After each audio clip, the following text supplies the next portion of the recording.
Hi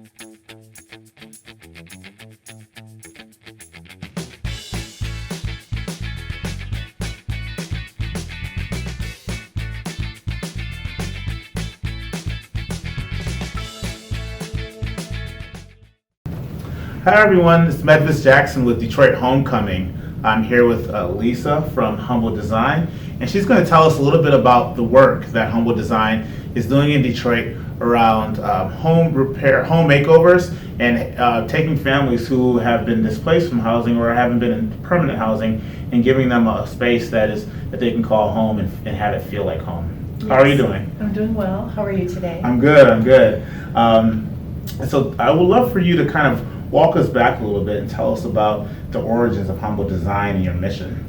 So it's fascinating. 10 years ago, our founder, Trigger Strasberg, and the co-founder, Anna, she was working at Forgotten Harvest. So she had 2 small kids, and she had a background in marketing, and she was wanting to volunteer somewhere a couple hours a day and give her time back. She made friends with a woman working there.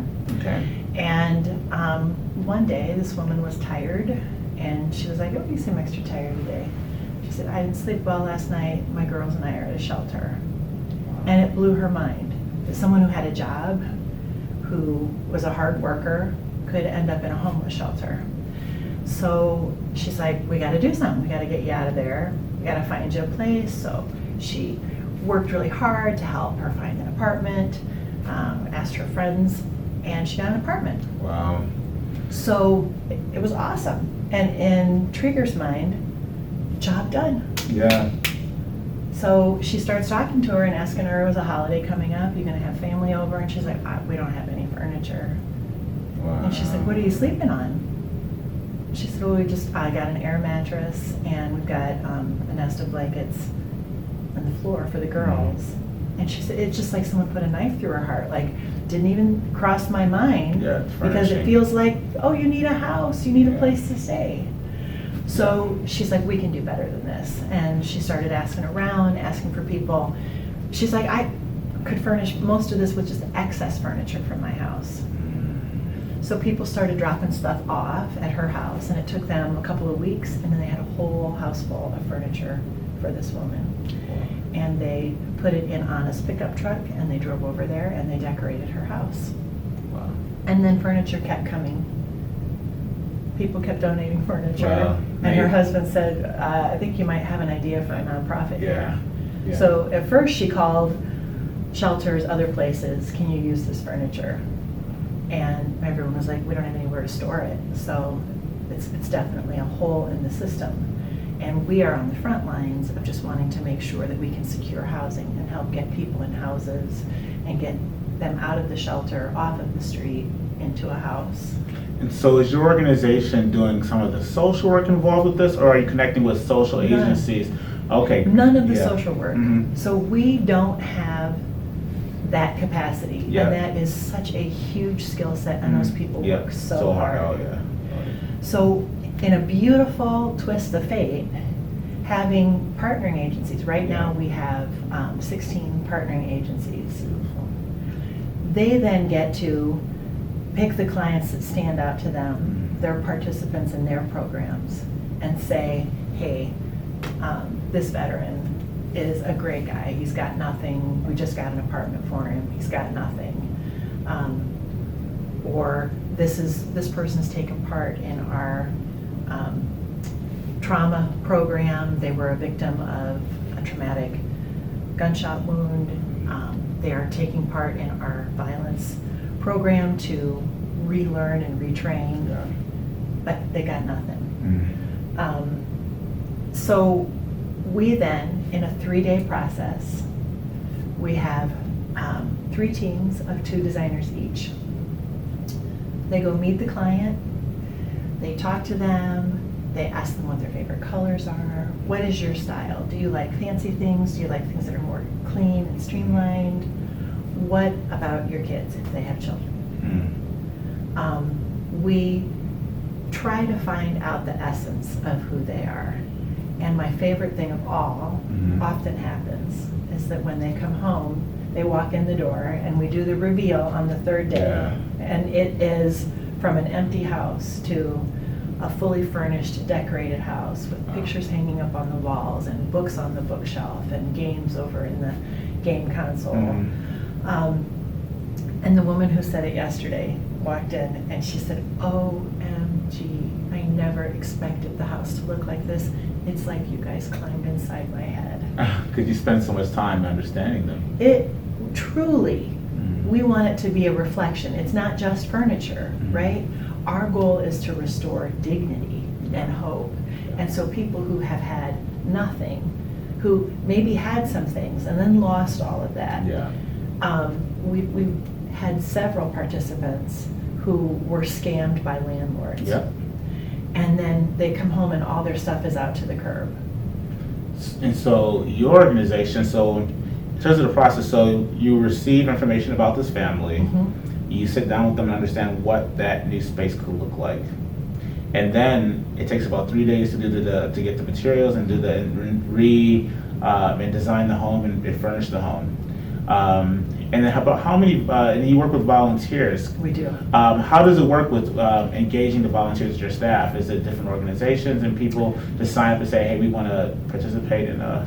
We have volunteers that we pull from several different sectors, right? So we have well over 1,000 people who are part of our volunteer bank that we send an email out to every week, and we say, here are the volunteer opportunities for next week. Okay. We also offer to organizations and corporations a day of service. Beautiful. So if you want to bring 10 of your employees to come and work with us for about 6 hours, and it's hard work, and you're going to be sweating, and you're going to be cleaning, and you're going to be hammering and putting up curtains, and for $3,000, even though it costs us more to do a home. What would you say the general full cost? It costs around $4,500 for us to fully do a house with all of our overhead expenses, right? But we want to make that accessible to corporations that might not be able to afford it. $4,500. So if somebody wants to give you $5,000 for moving, you get a hug in addition. So that's a great offering. All right, and then so they reach out to you and say, hey, we would love to do this day of service, and that's how they're able to get in touch with Humble Design that way and get their employees. And we schedule it, and then it is they get a fun video afterwards. We take pictures of their people and them having a fabulous time. And just to understand the scale of the problem of homelessness in Detroit for our expats and those who are watching, you do work in other cities, some warmer climates in Detroit, some that are more apartment-based cities in Detroit. How is homelessness in Detroit unique?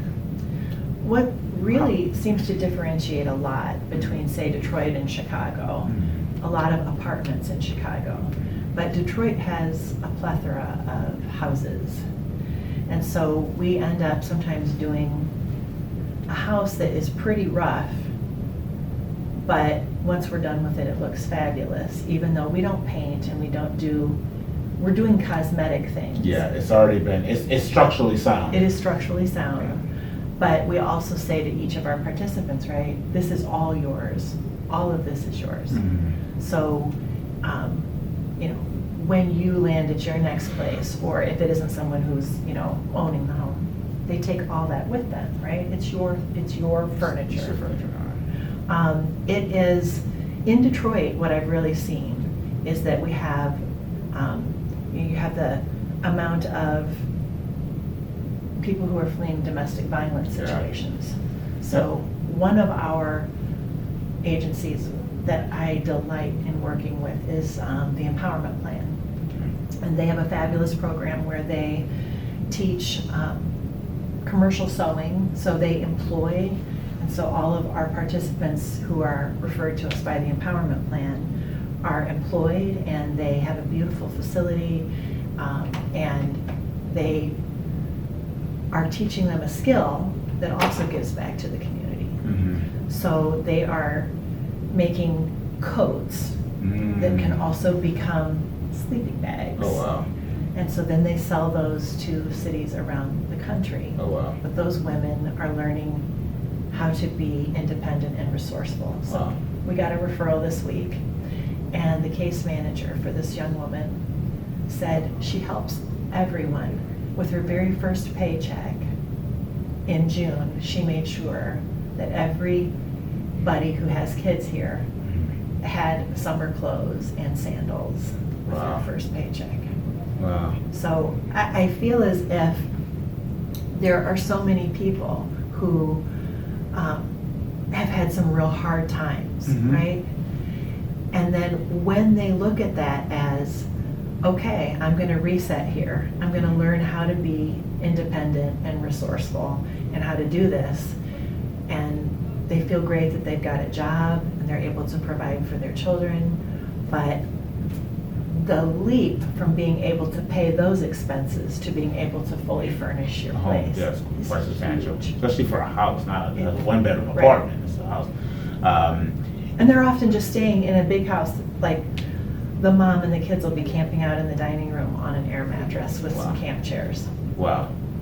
And so, and I always think about design is so important in many ways, and it's in the name because. So when I was at college, I would come home, and I wasn't the neatest.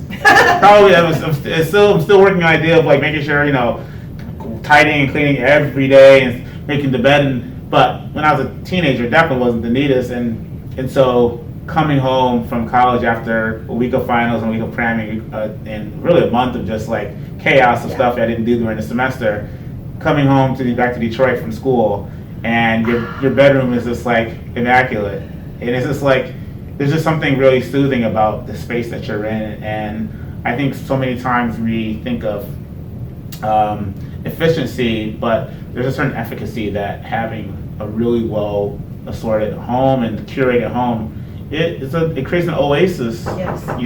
for you to come home to. So And the overall relief. So as a parent, especially for the families that have children, mhm. as a parent, what we hear over and over again, that they feel like a failure, that they haven't been able to provide Right. this for their child. Mhm. And so often, what it feels like is when these moms see their kids' bedrooms especially, it's almost like this just weight just rolls off of them. And so they might exclaim and be joyful over the living room and the dining room, and we set the table. Mm. And we have a gentleman from Turnaround Ministries Okay. who provides what he calls a chicken box for every one of our families with Oh, wow. frozen chicken, fresh vegetables, and he really feels like cooking together in Wow. your newly decorated space Wow. is an opportunity to fully experience home as a nurturing, caring place. So how can our expats get involved? Many of them are incredibly busy. Almost all of them are incredibly busy, and they don't live in Detroit. Right. They do visit many times on major holidays, and their work may bring them here intermittently. How could they get involved? What are some of the ways they could support your organization? If they have 6 hours Mhm. and want to volunteer on a Wednesday, a Thursday, or a Friday, Mhm. and we're not doing a day of service on those days, and they want to email us, we will get them into doing a house with us. Okay. It is addictive. I started out doing it as a volunteer, Yeah. and I Yeah, did you the are. first one, and I was hooked, and I was doing it every Friday. Like that summer, I didn't work on Fridays. Wow. So I'm like, all right, I'm signing up. I'd be waiting for that email to come so I could sign up to do So a house. And it was 3 years ago yesterday that I did, as a volunteer, I made a video of the reveal process for the family. And I kid you not, if you have done volunteer work that feels at times as if they are creating something for you to do so that Yeah. you feel good about volunteering. Your back scratching, as we call it, Right. Yeah. Like, you will not ever feel that way about this. Because that's a lasting benefit. It is a lasting benefit. You walk out of there. We often have toys in the kids' rooms Mhm. almost every time. People donate things like that to us, right? And it's very important for us and for our designers that, especially when we have a family of color, that there are family of color dolls. Yeah, and things like toys representation, and yeah. Black Panther action Mm. figures Yeah, and absolutely. stuff like that. Yeah. So the kids get really excited when they Yeah. see the toys, right? 9 out of 10, you turn to them and ask them after they see their bedroom, what's your favorite thing in here? And they say, my bed. So they've been sharing beds, they've been sleeping on the floor. Yeah. It hasn't felt like a bedroom. Yeah. And every depiction of anything you see on television, Yeah. people have a bed. That's normal. The norm, yeah. So, is to have a bed. So now you feel like I get to I have enjoy a what everyone bed. else gets Yeah. to enjoy. We did a house last week, and the 4-year-old, when she saw her room, screamed, ran to the bed, and just buried her face in the pillows. And yeah, it is. Nothing like some fresh sheets and fresh covers. Think about how much you love climbing into bed. Oh yeah. When it's like, oh, crisp sheets. This is this embrace to myself. And the moms who say, I'm not even going to be seeing them for the rest of the night. They're going to be in here playing with their stuff in their room. So to be able to feel as if they are providing that for their children, right? Because you were selected by one of our partnering agencies. That's awesome. So because of who you are and because you stood out, you were referred to us. And then that way it's a gift that we can give to those case managers who deal with a lot of really heavy stuff. Excellent. And then for those who are saying, well, that all sounds great, but I don't know if I'll have the time to actually volunteer. What are some other ways they could engage and support your organization from a distance? We have an Amazon wish list. Okay, awesome. So interestingly enough, but when you think about it, not surprising, we don't get donations of kitchen garbage cans. Oh, we don't think about that. Do you know what I'm saying? Yeah. Because when you're done with it, you throw it out because it's disgusting and you get a new trash can. Yeah. So some of those things, we don't spend money to furnish these homes, like out of our donations of cash that come in. So we take gently used and donated items. Yeah. So if people who are coming have any connection with furniture places that get returns and they want to donate them to a nonprofit, we'll take it. But if you've got an extra $25 and you want to hop on Amazon, and that's fabulous. We need kitchen garbage cans. Excellent. And then of course you take general donations too, right, to support your operation as well. And one of the things that we are not federally funded, so we have thousands of people that support us, and we couldn't do what we do without that. And we're really hoping to grow our monthly donations so that if we can, it's great when you have a chunk of money come in or you receive a grant, it's fabulous.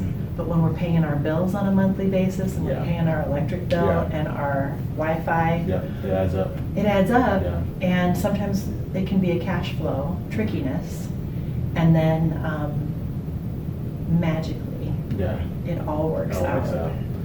What, to close out, for a city like Detroit that went through a housing crisis, and a housing crisis in which there were some court hearings on some of the tax foreclosure, and the courts deemed that a lot of these foreclosures were illegalities that took place. People are being overassessed on their homes, and so there's a lot of trauma of people losing their homes in Detroit.